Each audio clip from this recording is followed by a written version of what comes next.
All right, welcome class to Unit 8, Lesson 2 on factorials, permutations, and combinations. So in this lesson, we'll look at those concepts. We will define what those mean for you, how to locate those on your calculator, or what the formula looks like as far as how to calculate them. And then we'll walk through some examples so you're ready for some independent practice on the back and then your practice tomorrow in class. The first concept, no, we're not trying to yell at you, but if we talk about factorials, we are using a special mathematical notation, which a lot of mathematicians get very excited. Well, maybe not, but what it's dealing with is scenarios where repetition is not allowed. So that gentleman to your right, Christian Cramp, uh, introduced the concept of the factorial back in 1808. And generally, how we write it is something that'll be familiar to you, where we take n, or the number of items that we have, followed by that exclamation point, or in our case, it's going to be the factorial. And what that represents is the product of all non-negative integers less than or equal to n. So for example, if we had 3 factorial, that would be the same as saying 3 times 2 times 1. There's that illustrated for you at the bottom.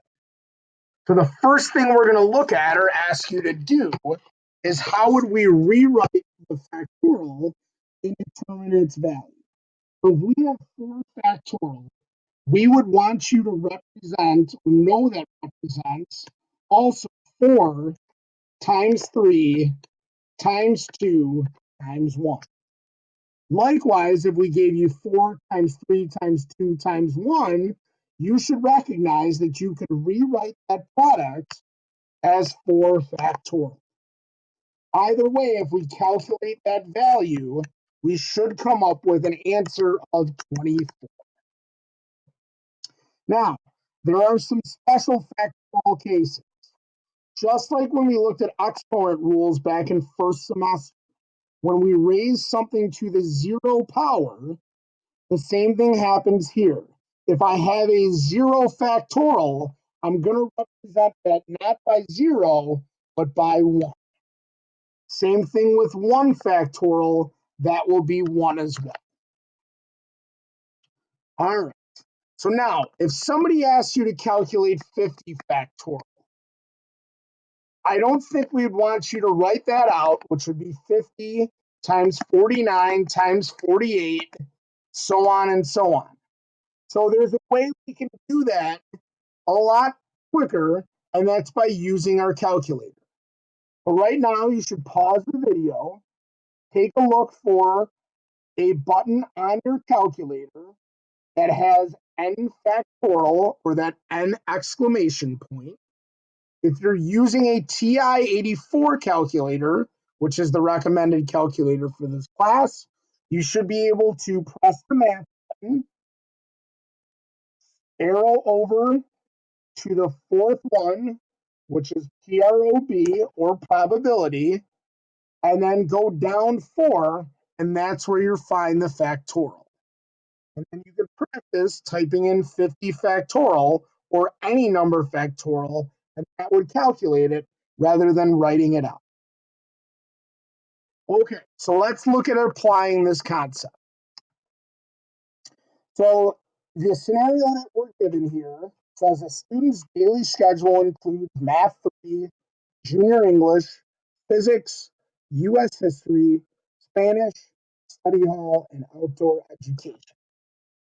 It asks us to determine how many different order the classes can be arranged to fill a 7-period daily schedule. Now, there's 2 ways you could do this. I think the first way would be how a student should approach this if you didn't know how to do a factorial, and that would be to map it out. So below, we kind of mapped out our 7 class slots to represent the 7 periods of the day. Now, when your guidance counselor goes to schedule your classes, in order to schedule class first hour, they have 7 choices. However, once they schedule one class, I'm now down to only 6 choices for second hour. For third hour, likewise, I lose another choice, so now I would only have 5. The further on down we go, we keep losing a class because we've already scheduled that. So finally, I'm left with only one option for 7th hour. What we've just represented there in that map out scenario is what you could use a factorial for. If you have a scenario where you can't repeat any items, we could also say this could be represented by 7 factorial. And then at this point in time, I would go ahead and get my calculator. So I would go ahead, punch that in, and then we should come up with the result that there's 5,040 ways that we can arrange your schedule.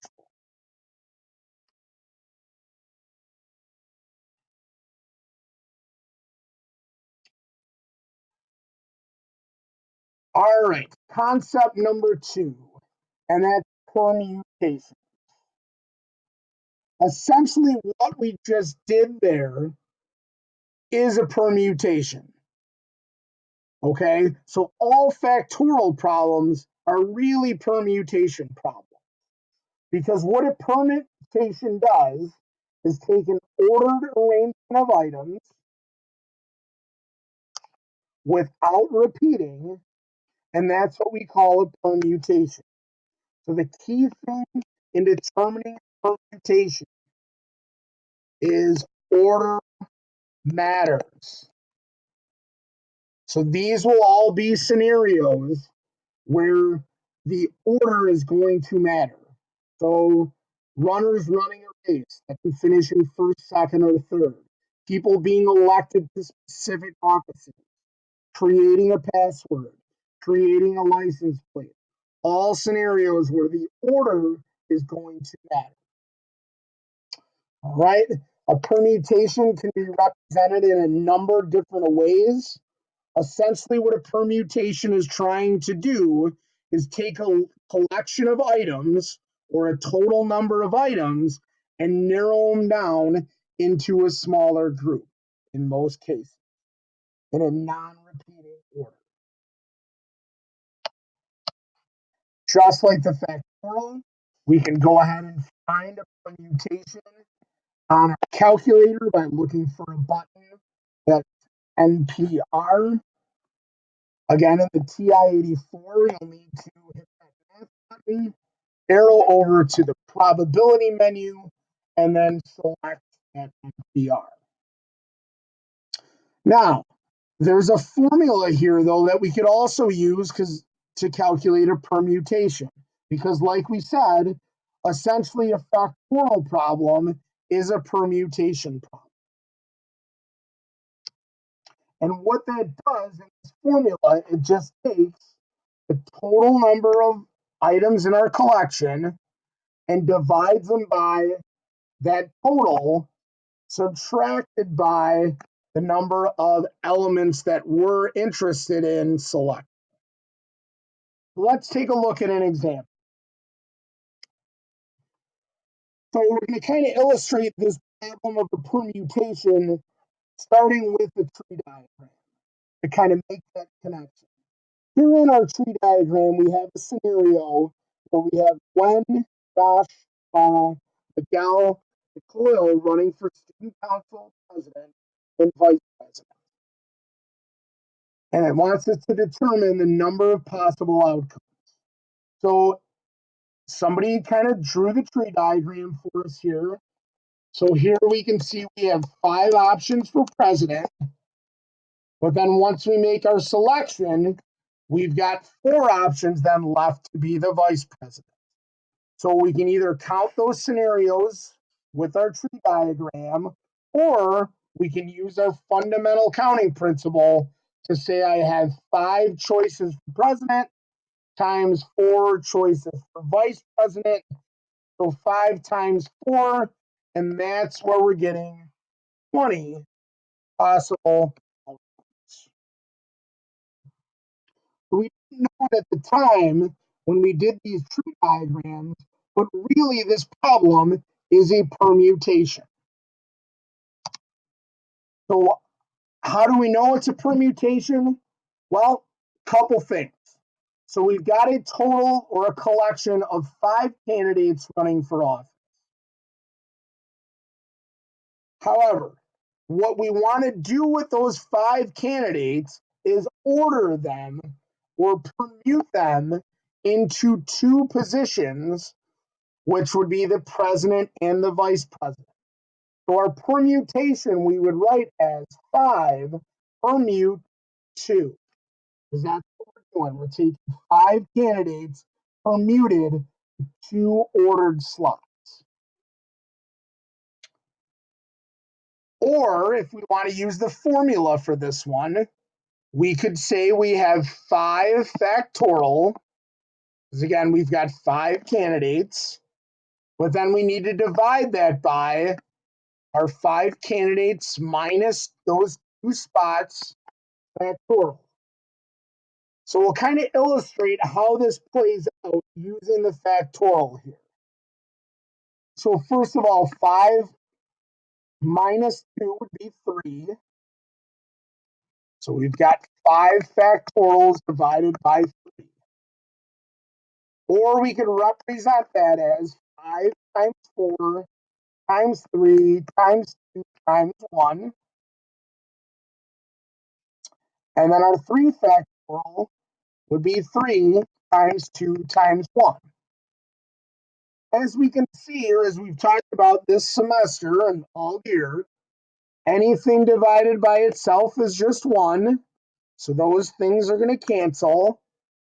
And now we're left with that same 5 times 4. Or we can go ahead and try in our calculator to do that 5 permute 2 using that NPR button. Either way, however we do this, we should come up to the same conclusion that they did in the tree diagram, and that there's 20 outcomes.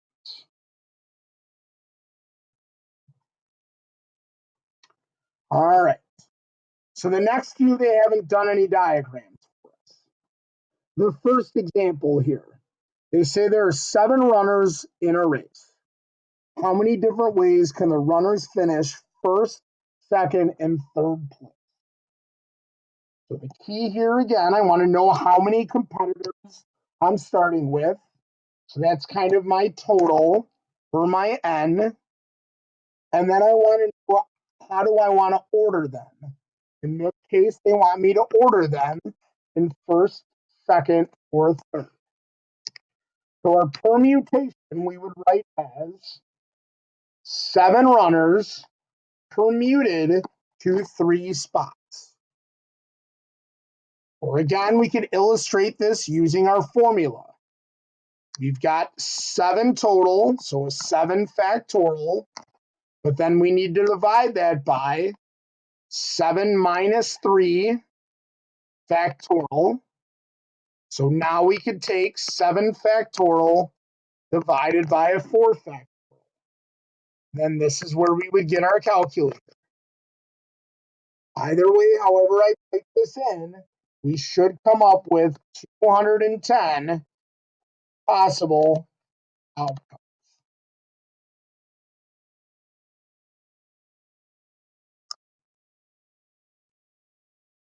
All right, on to one that's a little bit more difficult.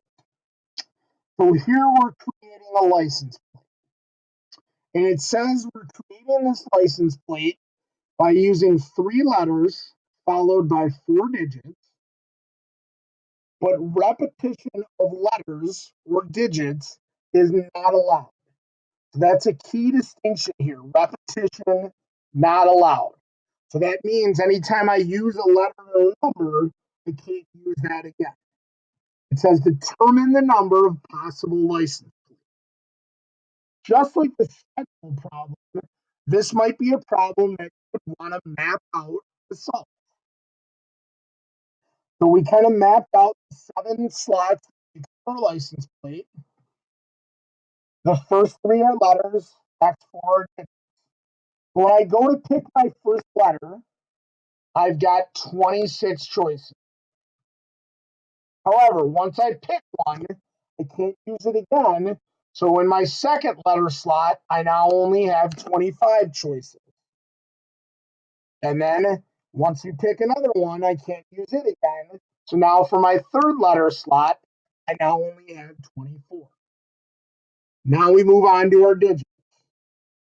Start off with digits 0 through 9. So now I have 10 digit choices.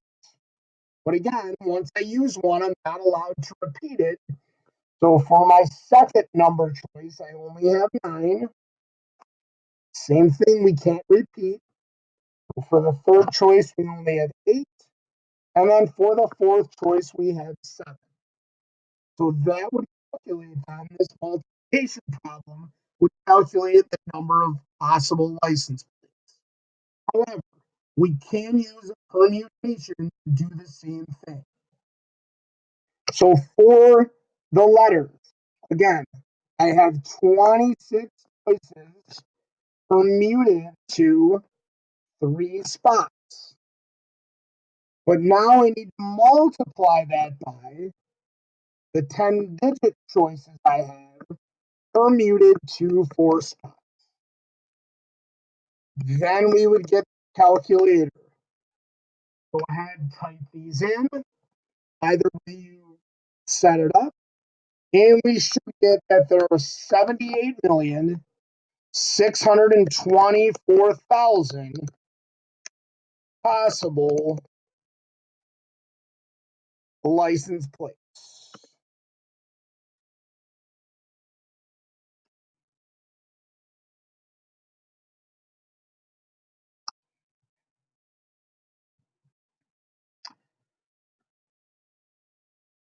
Okay. The next concept is what we call special permutation with repeated elements. So these are going to be permutations that are going to have stuff that's going to repeat. So a lot of times you'll see this, and the 2 examples we'll show is it's kind of like you're playing a game of Scrabble where you're trying to create a 7-letter or a word using the amount of letters you have. How can many unique letter strings can you create without repeating? However, the key here is sometimes you can't distinguish between one letter or the other if it repeats. So for the first example, it says calculate the number of 7-letter strings that can be created from the word Alabama. So the first thing we want to do is how many total letters do I start with? And this time they told me right away I have 7 letters. So I've got that 7 factorial. That would help me quantify how many different 7-letter strings I can make. However, in the word Alabama, there are 4 A's there. Do you think if we laid those out on a Scrabble tile, you can tell the difference between one A or the other? Probably not. So what we have to do is account for those repeated elements by dividing out how many elements that we have repeating. This case, or this time, we have 4.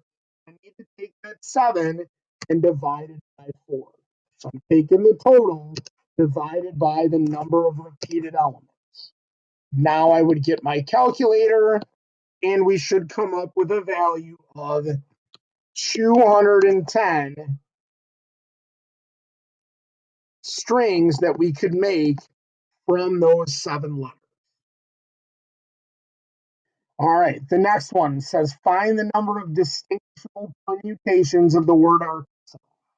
So again, I want to start with how many total letters do I have in Arkansas? So we count those up. We should start with 8. And then now I've got to take into account the letters that repeat. So I see more than one A. I have 3 of those A's. However, this time I have a second letter that repeats. And that letter this time is an S. We have 2 of those S's. So I not only have 3 A's, but now I'm going to multiply that by 2 S's. Now we would go ahead, get our calculator, and conclude that there are 3,360 strings that we can make using those 8 letters. Okay? So just be on the lookout for some of those on your homework if you have those repeated elements. All right, the final concept that we're going to talk about tonight is combinations.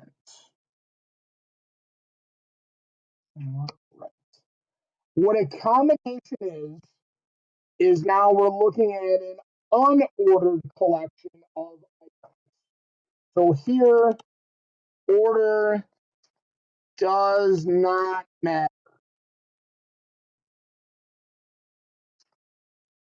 So we're probably not going to have any questions when it asks for combinations of a password, of a license plate, people finishing the race in first, second, or third. It's just usually going to give you, here's a number of items, how many different collections or how many different ways can you choose from that list of items. Again, we have a formula and a way to do this on your calculator.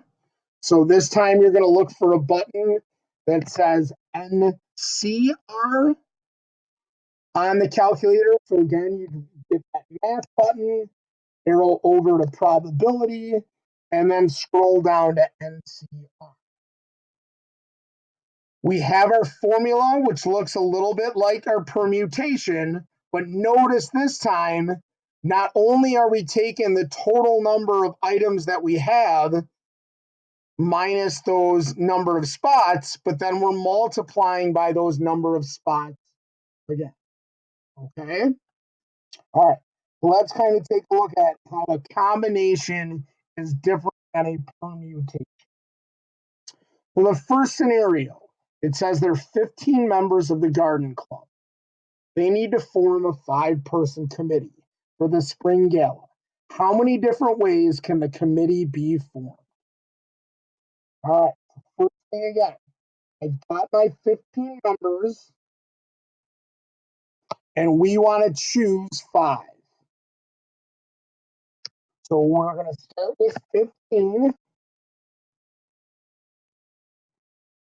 and out of those 15, we want to choose 5 people. Notice this time we're not choosing 5 people for a president, a vice president, a treasurer, a secretary, and so on. We're just taking these 15 people. Out of that, we're going to choose 5. Maybe we call them off by first names. Maybe you call them off by last names. You're still choosing the same 5 people. Again, we can write our formula. So we've got our 15. Then we would take our 15 minus that 5. And then our 5 factorial. So then you should end up with 15 factorial over a 10 factorial times 5 factorial. This point, either way, we would get our calculator.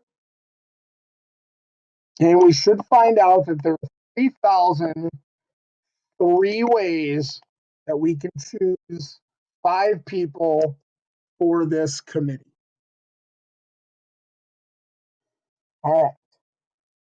So now, if we're not so sure on the difference between permutation and combination, hopefully the next example will shed some light on. All right, scenario 2 here. It says this list are the permutations of 2-letter strings using D, E, F, G. So they're using these letters and ordering them to create these permutations. And it looks like we've got 12 ways to do this. However, when we look at creating combinations from these two-letter strings, remember, permutation, order, combination, no order. Okay? So take, for example, the first one. Let's say we highlight or circle D, E. So that's one way to arrange the letters D, E. If we're not concerned with the order, then what we are going to do, if we don't care about the order, anywhere else we see those two letters together, we're going to cross that out. Same thing with D and F. I've got DF here, so I can circle that. Anywhere else I see F and D, though, if I'm not concerned about the order, just that I'm putting them together, I'm going to cross that out. Same thing with D and G, so the first letter and the last letter. Again, once I have it once, I'm not concerned about the order, so I'm going to cross that out. Now we'll move on. We've got EF. I see that first there. Then I see it again right next to it, so I can cross that out. Then I've got E and G. So we've got E and G right there. And again, the order doesn't matter, so the other place I see it, I'm going to cross it out because I've already used those two letters together. And then finally, we have F and G. But again, where I see that, I'm going to cross that out because I've already put those two letters together. So what you should notice when we went to make our combinations, where we didn't care what the order of the letters were, just that the letters were used together, we cut our list in half. Now there's only 6 ways or 6 strings that we're putting those letters together. So again, we can kind of see how this works. So again, you had 4 letters to start with. We wanted you to choose 2. Or we had 4 letters, so 4 factorial. But then we were going to take 4 minus 2 factorial times our 2 factorial. And then at this point in time, we would have said you could simplify that to 4 factorials over 2 factorial times 2 factorial. And then now you would go ahead and get your calculator. Okay. So that's what we're doing here. That's kind of the best illustration between a permutation and a combination. The first list, the order of the letters mattered. So if we wanted permutations, there's a difference between D and E and E and D. If we just want the combination, you can put them together either way. As long as they're together, that just makes up one combination, not a specific one. All right. Last thing then, we're going to be looking at combinations with multiplication and addition. So before we get to the scenario, let's maybe define these words in order. In probability, when we see the word and, that means to multiply.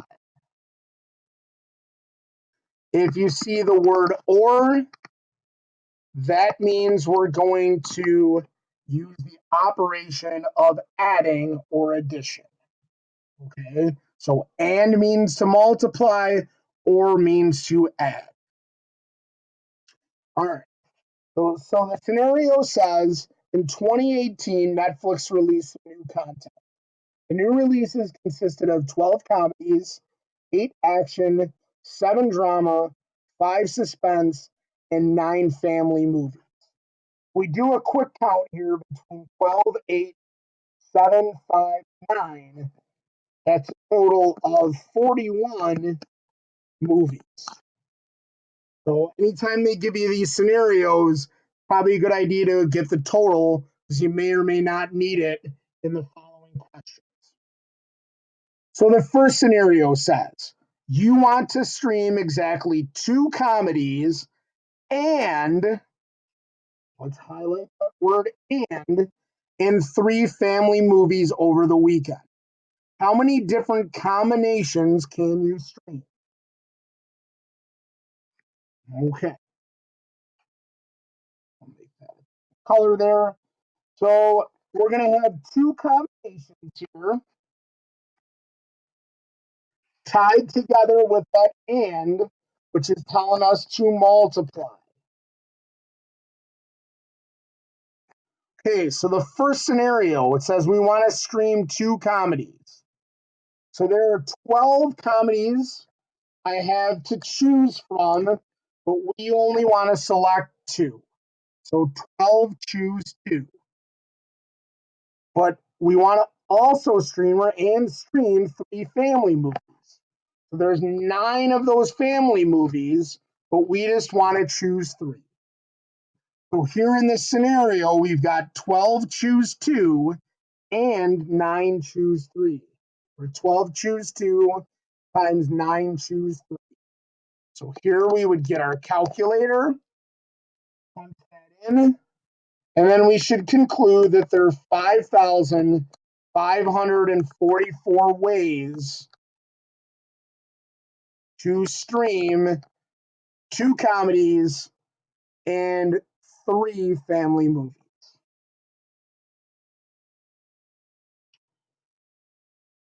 Okay, last question. So the next one, it says you can watch at most. So this word at most is going to kind of signify an or problem because you have options.